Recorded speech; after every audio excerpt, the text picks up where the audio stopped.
Bun găsit! Yaniv Iczkovits se află din nou în România, un scriitor israelian foarte cunoscut și foarte iubit de publicul român.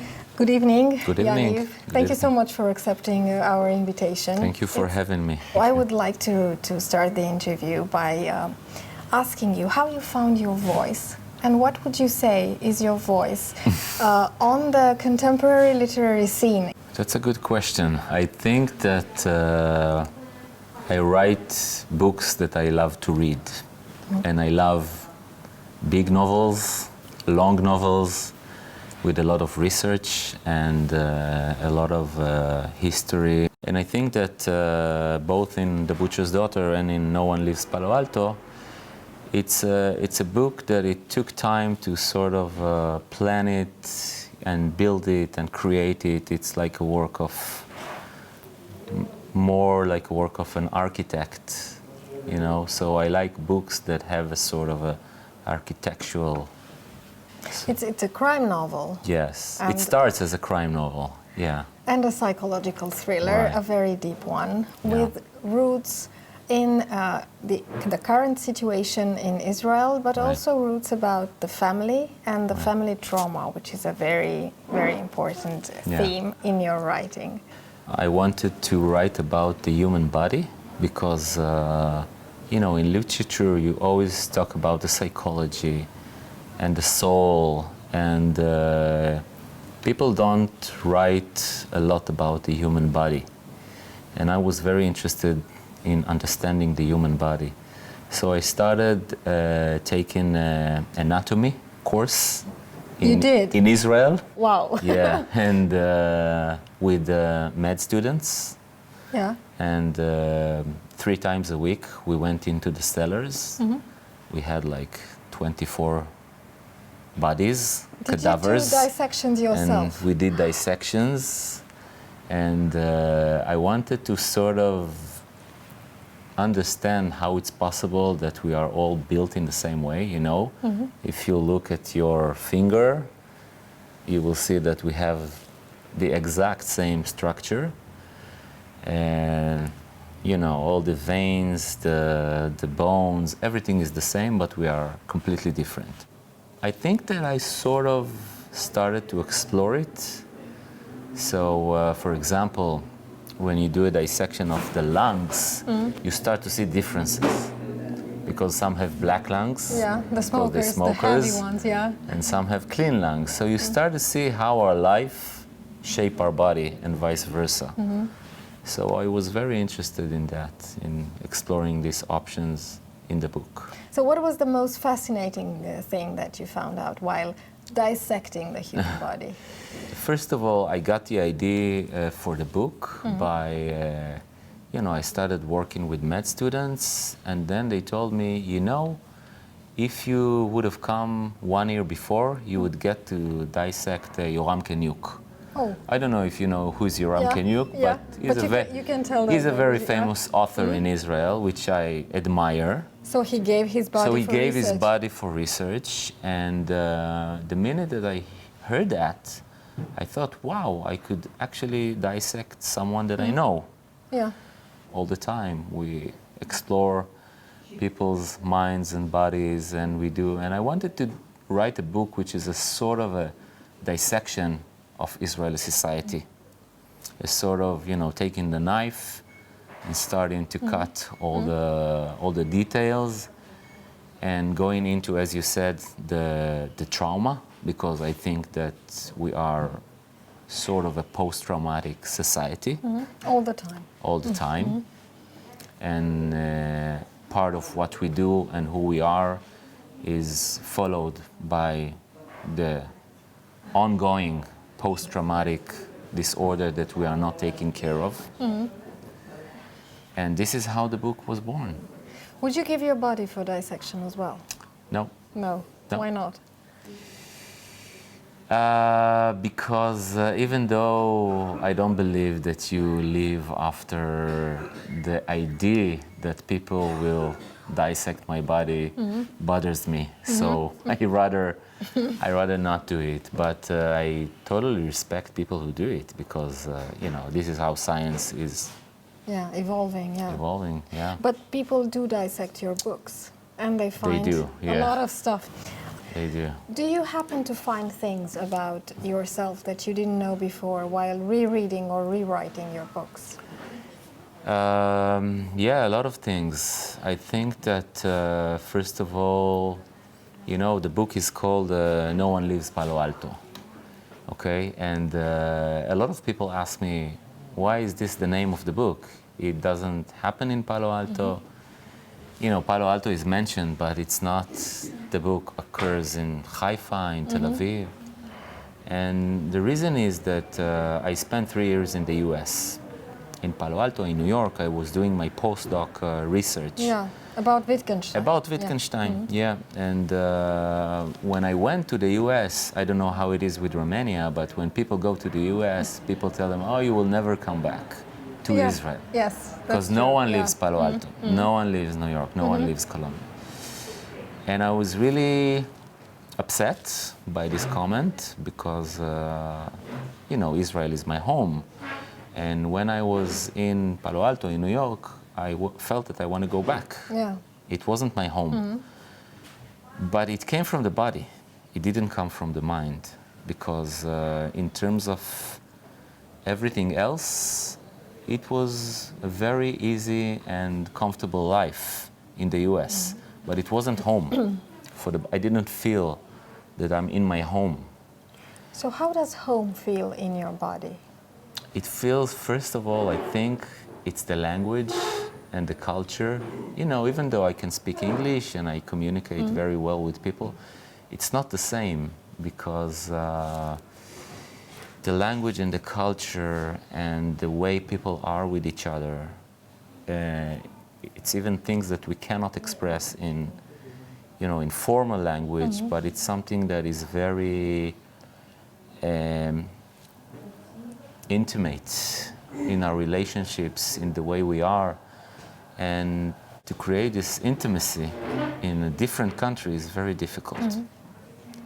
And my body told me to go home. This is not home. Yeah, you need to go back. So what is the metaphor of Palo Alto? The metaphor? In a nutshell, yeah. I think that every one of us has this fantasy, this place, which is called Palo Alto in the book, but it might be Paris, it might be Madrid. It doesn't have to be Hollywood. even a location. Yeah. It can also be a job or a status or a sort of a, you know, recognition that we all strive for. And I feel that there is something in being in a place that is all the time with conflicts and all the time with friction that is not easy, that is not comfortable. I think it means more in life than being in Palo Alto. So you left Palo Alto? I left Palo Alto. Even though no one leaves Palo Alto, I left, like many characters in the book. Let's go back to trauma, Okay. because that's very important and it fuels all your writing. Right. What do you think is the most traumatic thing that we are living nowadays?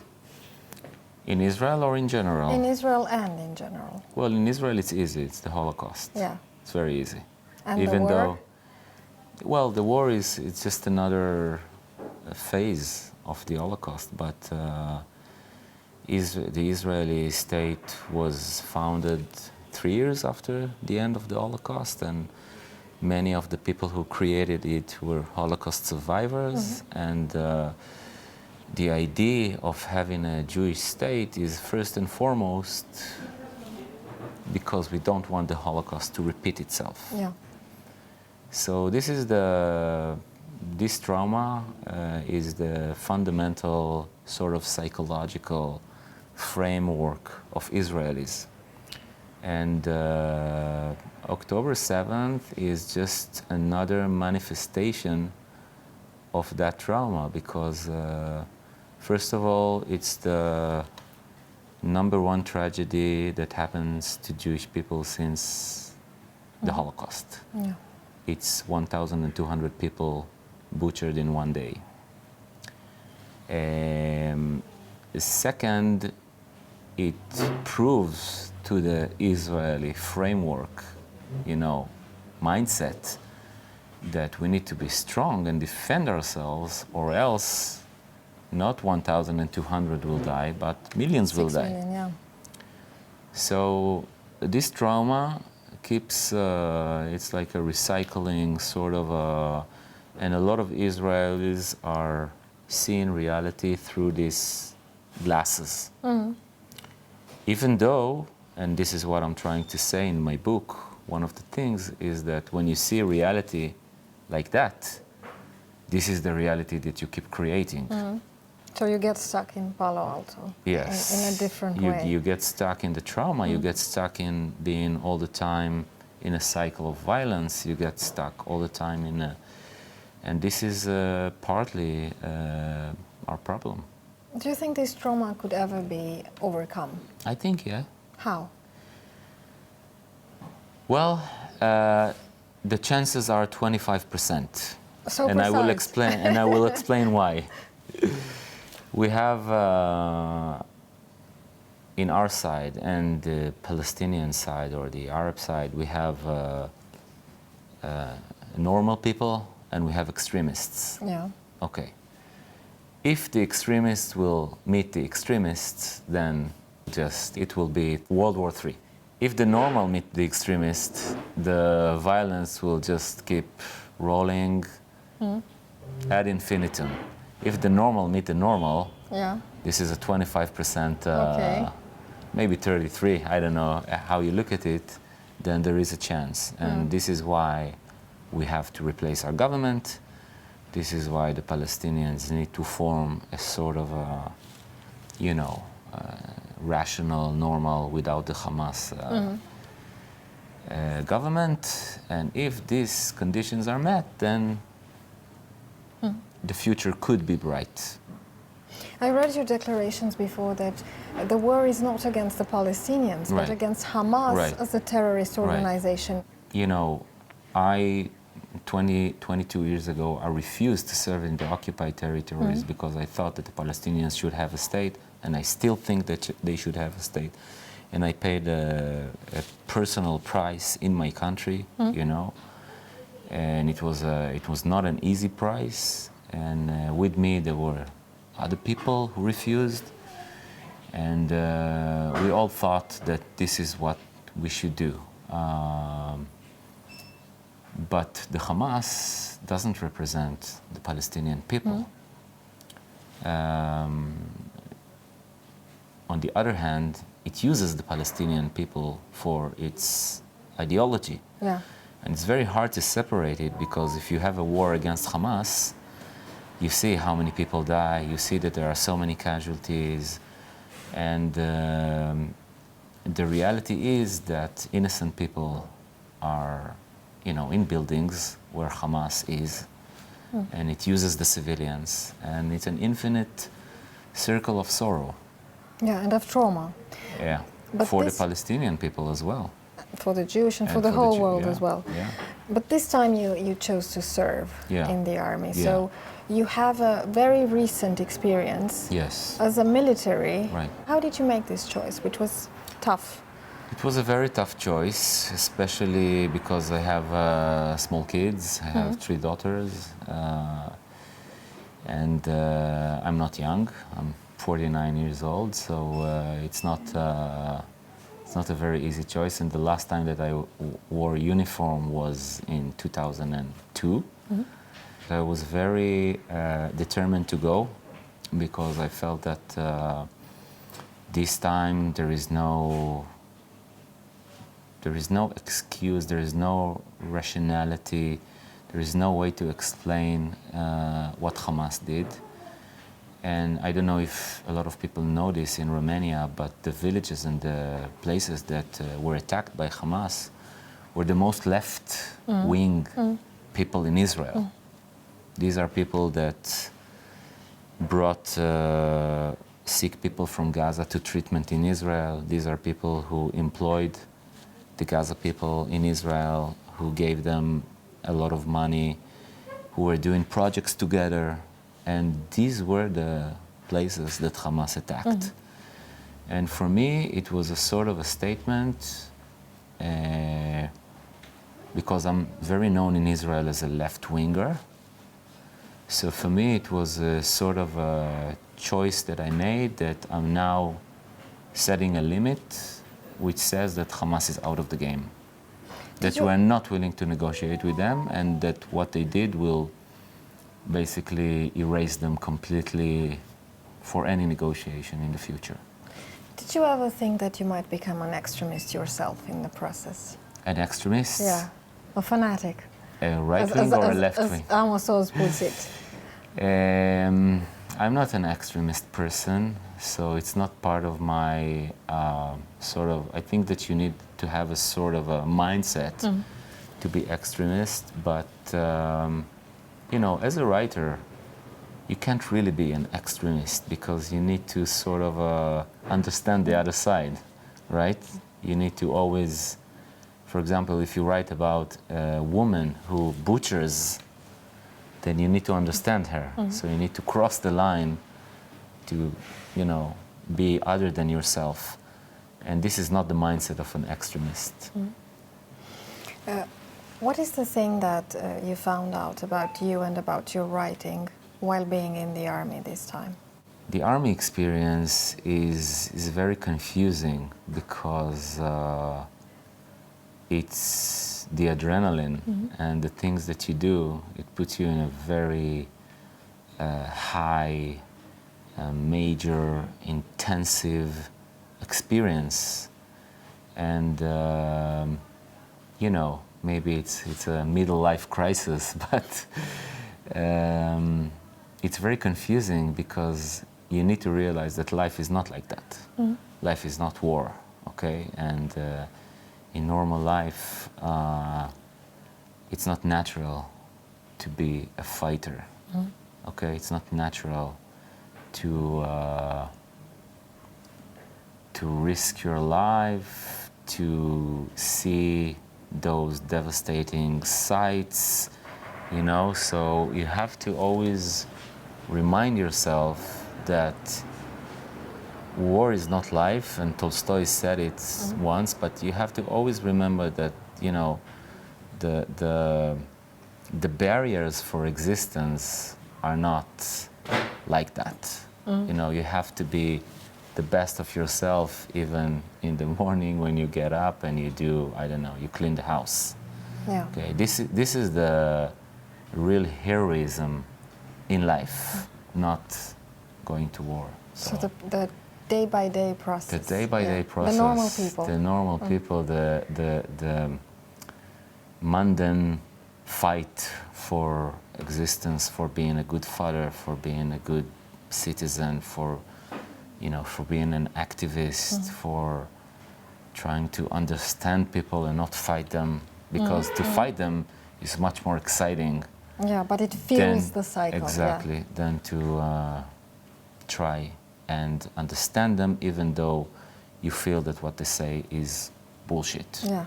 Right now we are trying to heal, and most Israelis are fighting to replace the government, which is also very important, but we're still at war. You know, we are still in a very bad state. Our northern part of the country is burning, the southern part is burning. So, you know, it's not ideal right now. If you were to wear upon you a book, Yeah. just to protect you, physically, not only Physically. metaphorically, against bullets, Yeah. what would that be? The Little Prince. Oh, Yeah. that's nice. Yeah. This is the first book that came to mind. So The Little Prince. Do you think love conquers all, and you Love can and- domesticate the fanatics? Yes, and naivety and sort of, you know, I really like Antoine Saint-Exupéry, and I really like his biography, and I really like.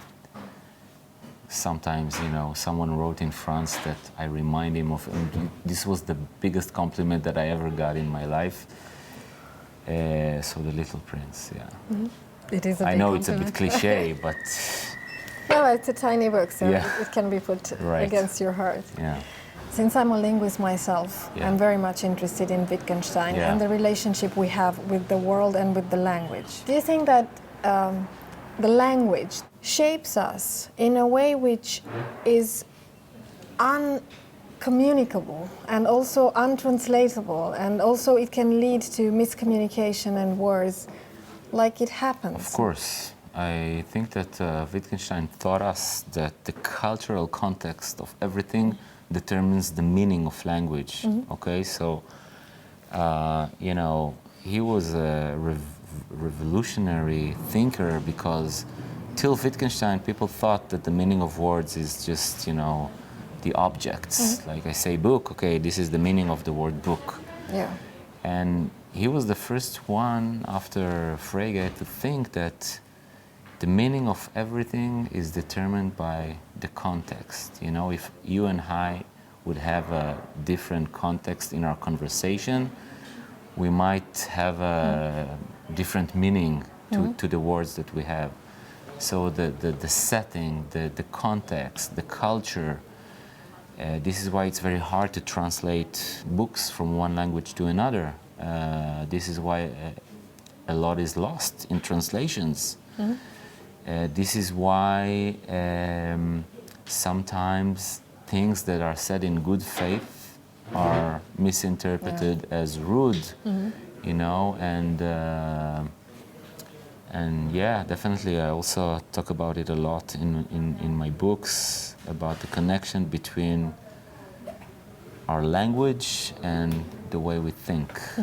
Language, the way we are taught the language is the way we think. As Wittgenstein says, the limits of my language is the limit of my world. Yeah. You know that Orwell says that all art is political. Right. What do you think is the mission of a writer?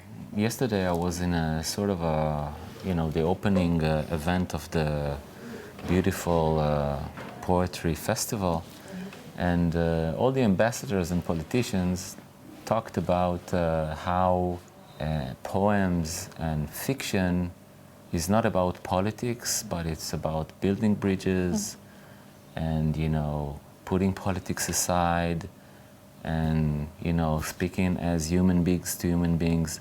And I couldn't disagree more. I think that literature and fiction is about politics. I think that it brings politics. I think that it speaks to other people from different cultures with the politics and not, you know, under the politics. And every book has a sort of a political zeitgeist. And we have to acknowledge that, because, for example, if you are, I don't know, suppose you are from Lebanon and we're enemies, and we speak about papanash. Okay, that's nice, but when we start speak in a serious way, there's no way we're not going to bring our politics.